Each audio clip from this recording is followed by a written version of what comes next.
everyone, this is Afraid to get back with another how to play. Today we're going to how to play the game Hike, where you brave the elements and blaze the trail. Go hiking through the woods. It's for 3 to 8 players. And it takes, I think it's 30 minutes or 20 minutes. I can't read. It's faded, worn out. It's ages 7 up. It's a family-weight game. It's by Moustache Games, which no longer exists. I have another game from them that I've looked at on the channel before, which is Rowboat, a trick-taking game, which is pretty cool. I mean, you can try going to the website, but it doesn't work. This came out in 2011. And to be, just so there's no confusion, to be clear, this is not at all related to a different game called Hike, which is about, it's about a dog sledding race, which I don't have, but maybe one day I will get it. This game, you have 80 cards, plus this one, little ad card. And artwork is by Kirill Jengoff. Hopefully that's how you pronounce it. I don't know who the designer is, just the artist.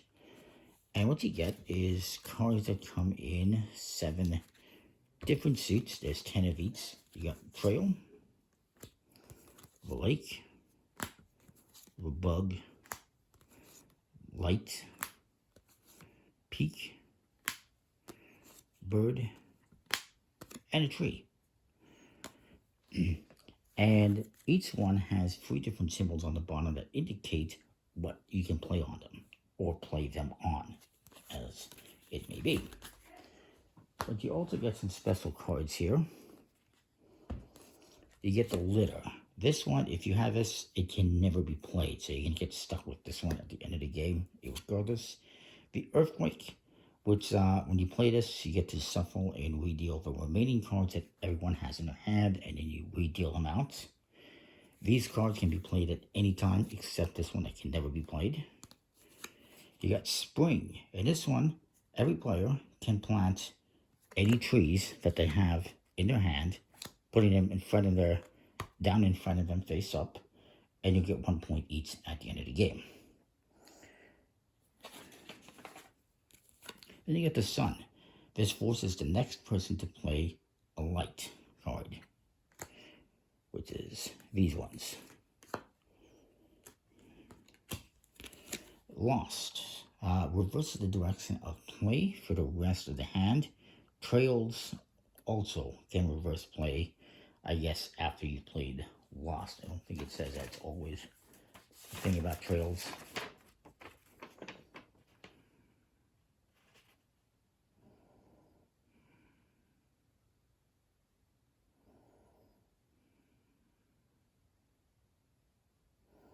Yeah, so for the later in the game, Trails will reverse gameplay as well. So if you play a Trail card, you can find one, you would reverse direction back the other way for the rest of the game after this is played. Then there is Drought. Forces everyone, including you, if you play this one, everyone, including the person who played this, has to play a lake card. If at any point in time you don't have a card that you can play, like for instance, if I play this and the next person does not have a light card, they're out of the game. They're eliminated. Same with the Drought. If I play this and somebody doesn't have a light card, they're out of the game. Then there's Poop. Yes, there's a Poop card. They actually say something about that on the back of the design, on the back of the box here. Get ready to go for a trek, get lost in the trail, ride on avalanches, and always remember to watch out for poop. No littering allowed. It's a funny little thing. And the Poop one here, it says all players have to remove every bug card you have in your hand. So if I have this in my hand, I have to remove it, put it in front of me, and it will count against the leftover cards I have in my hand at the end of the game, if any. The Avalanche, well, I guess it's always going to count, but the Avalanche here, everyone but the person who played this must draw 2 cards, and for the rest of the hand, anyone who plays a Peak card, so if I play this one, after this has been down, I have to draw a card. So, this one forces everyone to draw 2 cards, and then for the rest of the hand, this causes you to draw a card. Then there's the Worm. The Worm. If I play this, and I play a bird immediately after, It's the only time you can really play 2 cards in a row. I get to claim this, and it is worth 1 point for each bird that is played thereafter. So if somebody else plays a bird, I get to collect that and score points. If I play this and I don't have a bird, and somebody else comes along and plays a bird, they claim it, and they're going to get the points for all the birds that come after this, if any. And then you got the win, which is basically a wild card. You can play it at any time and make it whatever suit you want. You're going to play the game until somebody receives a certain amount of points. It is 25 points in a 3 to 4 player game, 35 with 5 players, and 45 between 7 to 8 players. I'm not sure how that works out. I think you'd think it'd be the reverse. It'd be less points with more players because it's going to be harder to get those points. I don't know.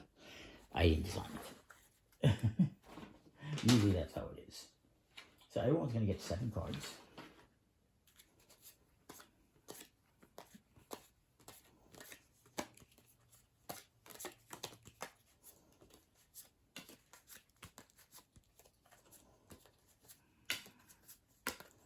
And if you want, you can say whoever last took a hike gets to go first, or you just randomly choose. We'll put this aside. I will play a card. I've purposely given everyone special cards. So maybe I put down Bug. Next player is going to go on the Bug. They have to play a tree, a light, or lake. They're all connected. So maybe they play this. And this guy's going to go.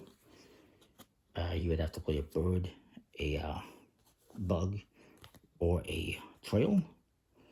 He doesn't have any of those, so instead he's going to play drought.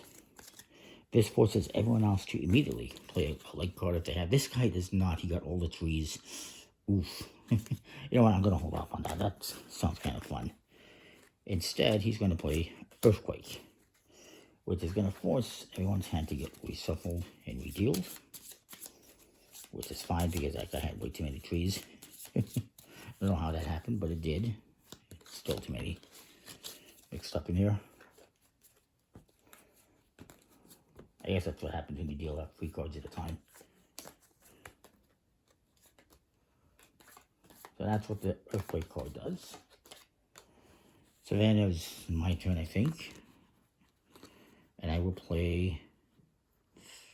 Damn it. I'm going to play the worm, and I don't have a bird. This guy does not have a bird either. We'll put this one aside, and this guy will play... He can play whatever he wants on this, so he'll play trail. And this guy's going to go. He does have a bird, so he's going to capture this worm. And he will score points for any bird that comes after this as well, as indicated on the card. This guy's going to go. He's going to put down spring. Lets everyone put down their trees, not the avalanche, to score points at the end of the game. I don't have any. This guy has mostly trees. He's going to regret that, it would seem. And, yeah. So he just played, so it's my turn. And again, I can play whatever I want on this. So I play light. This guy can play light, and he does, and he goes out. Yes, he can play peek on the light. If somebody goes out, they get a bonus of 3 points for playing all the cards. Otherwise, keep playing until everyone has been eliminated except for one, and whoever has the least amount of cards will get these points. So he's going to get 4, 8, 9, 10, 11, 12, 13 points. And 14, 15, 16, this player gets this 1. Nobody played any birds, unfortunately, for him. And this guy gets 2 points. So you get points for your trees, but you're also going to give these points to your opponents. Hopefully that all makes sense. But if it hadn't ended like that, and we continued, you know, maybe this guy played poop, which would force everyone to discard their bug in front of him as a negative point, basically. And I would have to do that as well. And maybe this guy plays, here's Avalanche, forcing everyone to draw 2 cards. It's very much a take that game. He does not have to draw any. And we'll put this aside because there's a special rule of that, of course.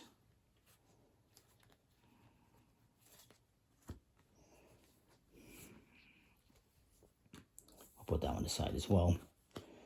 And who just played that? It was him, so it's my turn. I can play whatever, so I'll play a lake. This guy, oops, these trees are supposed to be in front of him. This guy cannot play, so he is now eliminated. If you cannot play, you're eliminated. Put those there face up. This guy's gonna go. He's hoping. And, well, he's gonna play this wind and make it light. Let's just say he makes it light. This guy plays the sun. And actually, let's say he plays this, the drought. And I will play my lake. That forces everyone to play a lake card. This guy does not have any. He's already out. This guy plays a lake card. And this guy cannot play a lake card. So he has been eliminated from the game as well. So it comes back to me. And I will play, I guess I'll play a peak card. It forces me to draw a card. And this guy's going to go if he can. And he can. It comes back to me. And I will play this card, which reverses the direction. It doesn't matter when it's just 2 players. This guy plays this tree. It comes back to me. I play a bird, which he's going to collect because he had the worm. And then he's going to go. He cannot play. And he is eliminated. And I would win the game because I have the fewest cards left and I'm still in. I'm not eliminated. So I'm going to get 1, 2, 3, 4, 5, 6 points. And this doesn't count. Unless you want to deduct it from your score. It doesn't specifically say that in the rules, I don't think. It just counts against me. But I would have those 6 points, I believe. This player would get 2 points for the bird. The point for the bird and the point for the tree, so he gets 2 points. This guy gets 2 for the trees. This guy gets 3 for the trees. I don't get anything for the trees. And this one, of course, I cannot play, so I'm stuck with it anyway. That's it. That's the game, and that's all. It's a little bit of a setting game, a little bit of take that. Hopefully, everything makes sense. It's pretty self-explanatory. You're putting cards down on specific cards, and if you can't play, you're eliminated. And then there's special actions that can give you points or cost you points. The bug won't cost you points. The trees give you points, as does the worm. As a game, comment, like, subscribe, and what you think. We'll see you next time. Thanks for watching.